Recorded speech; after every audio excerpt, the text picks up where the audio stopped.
Olá, meu povo, meus queridos alunos, um bom dia, uma boa tarde, uma boa noite para todos vocês.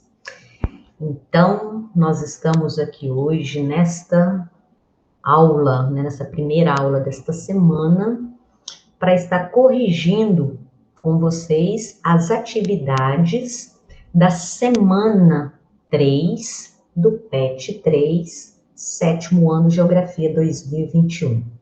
Eu sou a professora Márcia Helena e nós vamos começar agora a correção da semana 3. Então, bora lá pegar o PET de vocês para nós fazermos essa correção. Então, as atividades da semana 3 estão nas páginas 83 a 85 do PET 3 de vocês. Então, vamos à primeira atividade. Ela está assim. Observe a imagem a seguir. Então, o que nós temos aqui nessa imagem? Olha só, nós temos aqui vamos dizer assim, um personagem, né? Ligados aqui ao um movimento social, que é o Movimento dos Trabalhadores Rurais Sem Terra, o MST, e ele está plantando aqui numa terra, né, o café, tá? E aí vem, né, outro personagem aqui, que é um latifundiário, tá? E junto com a polícia para expulsar, né, essas pessoas aqui dessa terra, que segundo a charge, o dono é esse fazendeiro aqui. Muito bem. A partir da imagem, explique por que a reforma agrária é essencial. Então, por que ela é importante? Então, vamos aqui na nossa resposta.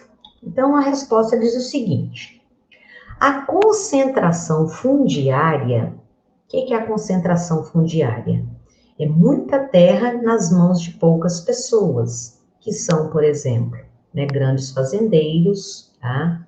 Essas terras podem pertencer a uma única pessoa, a uma família ou a uma empresa agrícola. Então, a concentração fundiária no Brasil, ela é muito presente. Nós temos uma desigual distribuição de terras, nós temos uma desigual distribuição de rendas, então o Brasil é o país das desigualdades sociais. Então, essa concentração fundiária agrava problemas relacionados ao desemprego, à miséria e à violência no espaço rural, tá? Com a reforma agrária, haverá uma possibilidade de redistribuição de terras e da renda agrícola como forma de reduzir a concentração fundiária e garantir melhores condições de vida aos trabalhadores do campo. Então, caso a reforma agrária aconteça, de fato, né, essas pessoas não serão mais expulsas, porque elas serão donas da terra, ok? Muito bem, então vamos a número 2. A número 2 tem um texto que diz o seguinte: um estudo feito em 2016 por organizações ambientais apontou uma das importâncias das comunidades tradicionais. Leia o trecho de uma reportagem a respeito desse estudo.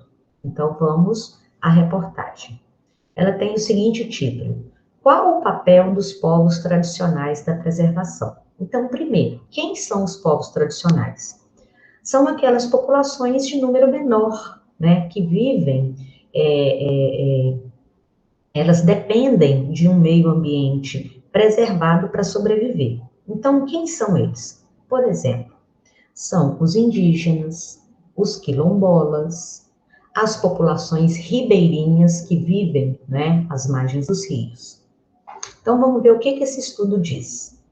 O estudo, por um patamar de captura de carbono em terras coletivas, das ONGs ambientalistas Rights and Resource Initiative e World Holy Hashing Center and World, que são, né, ONGs internacionais, cita o caso brasileiro para defender a demarcação como uma forma efetiva de diminuir a emissão de gases estufa.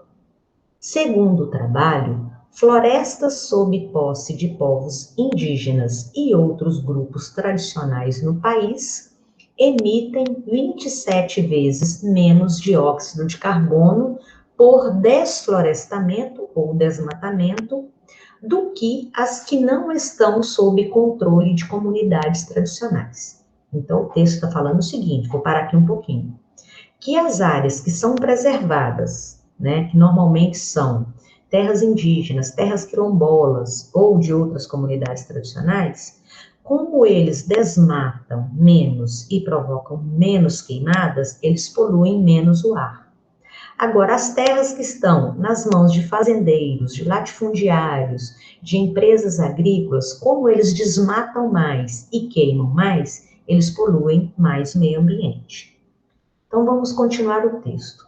O trabalho afirma que mesmo essa estimativa é, no entanto, modesta, porque ela não dá conta de todos os territórios tradicionalmente habitados e reivindicados por povos indígenas. Ou seja, esse número que eles estão falando não inclui aqueles lugares que eles não conseguem chegar. Então, quer dizer que eles poluem bem menos o meio ambiente. Então, vamos à primeira pergunta, que é a letra A. Qual a importância da demarcação de terras de comunidades tradicionais de acordo com o estudo? Então, por que é importante demarcar? O que é demarcar as terras? É colocar aquela placa que nós vimos na explicação, né? Terra indígena, de acordo com o artigo 258 da Constituição, que garante a eles, né, ser donos dessas terras e não podem ser invadidas. Tá? Então, qual a importância da demarcação? Está aqui na resposta. Segundo o estudo, ao demarcar as terras das comunidades tradicionais, as florestas serão protegidas, evitando o desmatamento e as queimadas, contribuindo assim com a diminuição dos gases do efeito estufa, ou seja, diminui, né, o gás carbônico lançado na atmosfera. Muito bem. Nessa pergunta 2, nós temos ainda a letra B. Quais problemas as comunidades tradicionais, como os índios, enfrentam nas terras que eles ocupam? Então, a gente viu, quando eu falei da explicação para vocês, tá, que eles enfrentam os problemas do desmatamento, da poluição dos rios, das queimadas, né? E outros problemas também que a gente vai ver na resposta agora. Então, tá aí, ó. Além da falta de demarcação das terras pelo governo, as comunidades tradicionais, como os indígenas, sofrem com a invasão de suas terras pelo mercado imobiliário, pelos fazendeiros, madeireiros e mineradoras. E ainda sofrem com o preconceito e a discriminação. Beleza? Muito bem. Vamos à questão número 3. Na charge, há uma crítica ao processo produtivo agrícola brasileiro relacionado ao. Então, vamos ver o que nós temos aqui na charge. Então, olha só, o que nós temos aqui? Nós temos uma mãe na cozinha e o filho comendo, tá? Aí a mãe fala assim, filhinho, come a salada toda, que vai te deixar mais saudável. Aí ele olha para fora e vê uma pessoa, né, aplicando um agrotóxico aqui, ó, nas verduras que ele tem que comer. Olha aqui o símbolo aqui, ó, da caveirazinha, né? Então ele não entende como que a salada vai deixar ele saudável se a salada que ele está comendo, né, tem agrotóxico, tá? Então, qual é a crítica ao processo produtivo agrícola brasileira que nós temos aí? Então, nós temos 4 opções. Letra A, elevado preço das mercadorias no comércio. Letra B, aumento da demanda por produtos naturais. Letra C, crescimento da produção de alimentos. Ou letra D, uso de agrotóxico nas plantações. Então, a única que combina com a charge é exatamente a letra D, o uso de agrotóxico nas plantações, ok? Vamos à número 4. A número 4 é para a gente marcar B ou F. Então, vamos lá. Leia as frases a seguir e use V para verdadeiras e F para as falsas sobre a modernização da agricultura no Brasil. Então, vamos à primeira frase. A modernização da agropecuária deu-se em algumas áreas do país, principalmente nos estados do Centro-Sul. Verdadeiro. Quais são os estados do Centro-Sul? Minas Gerais, São Paulo, Rio de Janeiro, Espírito Santo, Paraná, Santa Catarina e Rio Grande do Sul. Então, essa aí, inegavelmente, é verdadeira. A próxima. A agropecuária moderna, aquela que usa, né, máquinas e equipamentos, integrou-se ao complexo agroindustrial e ao mercado de consumo interno. Esta, com certeza, é falsa. Por quê? Essa agropecuária moderna, ela não é para atender o mercado interno, ela é voltada para as exportações, né? É aquela agricultura praticada nos latifúndios, produção de soja, produção de milho, produção de trigo, produção de feijão, tá? Muito bem. A próxima frase.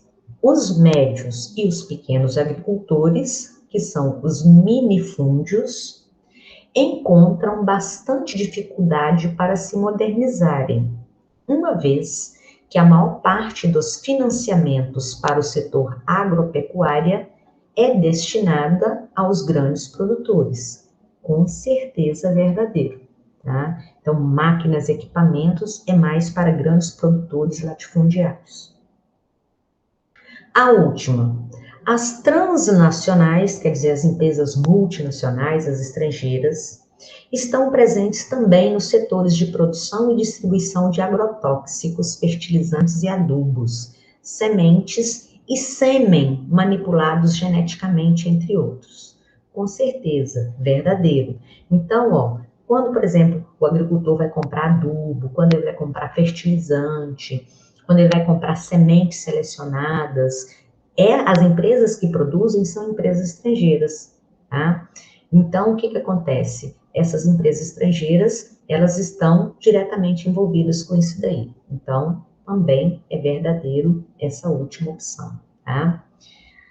Então, pessoal, é isso aí. As 4 questões respondidas, tá? Faça uma correção, beleza? E a gente se vê aí numa próxima aula, beleza? Então, vou me despedir de vocês aqui, tá? Um grande beijo para vocês, fica com Deus e até aí a nossa próxima aula. Um abraço.